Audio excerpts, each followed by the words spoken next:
C'est ce soir au Centre Bell que le Canadien de Montréal entame son calendrier préparatoire face aux Pingouins de Pittsburgh.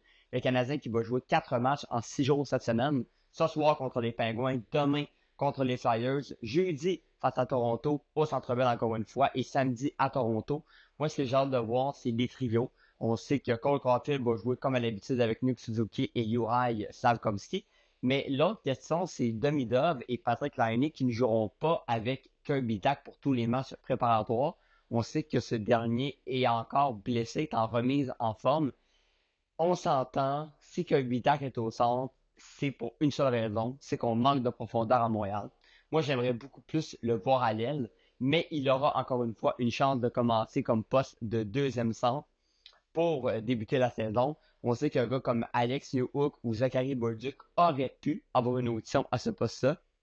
Les matchs préparatoires, c'est fait pour évaluer et c'est ça que le Canadien aura l'occasion de faire. Et un fait intéressant, cette année, on a 6 matchs préparatoires. L'an prochain, on en aura seulement 4. Et ça va changer la dynamique parce qu'on sait qu'au camp du Canadien, on avait tout le temps beaucoup de joueurs. Moi, ce que j'ai hâte de voir, c'est est-ce que la stratégie va changer à partir de l'an prochain. Parce que moins de matchs préparatoires veut dire moins de temps pour évaluer. Et moins de temps pour évaluer veut dire aussi qu'on va avoir les alignements partant beaucoup plus rapidement. Donc peut-être sur 4 matchs l'an prochain, peut-être qu'on va en avoir seulement un ou deux pour vraiment évaluer. Là, quand t'en as 6, ben, tu peux évaluer pendant peut-être 2, 3, 4 matchs. Et on va espérer qu'il n'y a pas de blessures comme l'année passée. Rappelez-vous, Patrick Laine, ça avait fait étamper blessure au genou contre un certain Cédric Paré, que je ne connaissais même pas le nom avant cet événement. Et Rain Baker s'avait blessé également. Alors cette année, on va espérer que oui, il y ait de l'intensité, mais sans blessure pour le Canadien de Montréal. Un autre dimanche mouvementé dans la NFL, c'est le cas qu'on puisse le dire, parce que les Packers de Green Bay se sont fait complètement avoir par les Browns de Cleveland. Ben oui, les Bruns, une équipe pour qui j'ai pas, j'ai pas une grande estime. Les Packers menaient 10-0 après 3 quarts de jeu. Et là, je me disais, bon, le match est complètement dans la poche. Et à 3 ou 4 minutes de la fin, les Browns ont fait une longue série offensive qui a mené à un touché. Et on a même réussi à faire 2 autres placements pour l'emporter.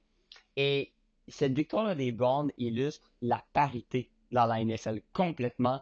C'est-à-dire qu'une mauvaise journée, n'importe qui peut battre n'importe qui dans cette ligue-là. Mais c'est vraiment surprenant, là. Les Packers étaient tout feu, tout flamme dans les premières semaines. Et hier, chez les Packers, c'est pas vraiment la défense qui a fait le défaut, là. Je veux dire, on a seulement accordé 13 points. Michael Parsons a connu quand même un bon match. C'est l'attaque. Seulement 10 points contre une défense des Browns qui avait été misérable dans les premières semaines. On avait accordé 40 points et plus face aux Ravens. Honnêtement, je suis vraiment surpris de cette performance de Green Bay. Et là, la semaine prochaine, c'est la reprise, les retrouvailles entre Michael Parsons et son ancienne équipe, les Cowboys de Dallas au Texas. Et parlant des Cowboys, ils pourraient avoir subi une perte vraiment importante. CeeDee Lamb qui s'est fait une foulure de la cheville pourrait être absent de 4 à 6 semaines et ça pourrait coûter cher. Et il y a eu d'autres blessures importantes hier. D'ailleurs, Mike Evans des Bucks s'est blessé à l'ischio-jambier. On sait qu'il a une historique à ce niveau-là. Pourrait manquer également plusieurs semaines. Et Najee Harris, porteur de ballon des Chargers de Los Angeles, qui s'est déchiré le tendon d'Achille, très probablement. C'est le monde de la NFL, beaucoup de blessures. Et en terminant, les Eagles de Philadelphie, qui perdaient 26-7 carrément, l'ont emporté. Quelle remontée de la troupe de Saquon Barkley. Comme on dit, une bonne équipe va toujours trouver le moyen de gagner. C'est ce que les Eagles ont fait hier. Une réunion importante de l'ONU a lieu présentement à New York entre les différents États, dont la France, qui veut reconnaître la Palestine comme un État indépendant, ce qui s'oppose totalement Israël et les États-Unis. On sait que le Canada, l'Australie, l'Angleterre et le Portugal ont déjà donné leur accord à cette proposition. C'est la France qui pousse depuis des mois pour ça.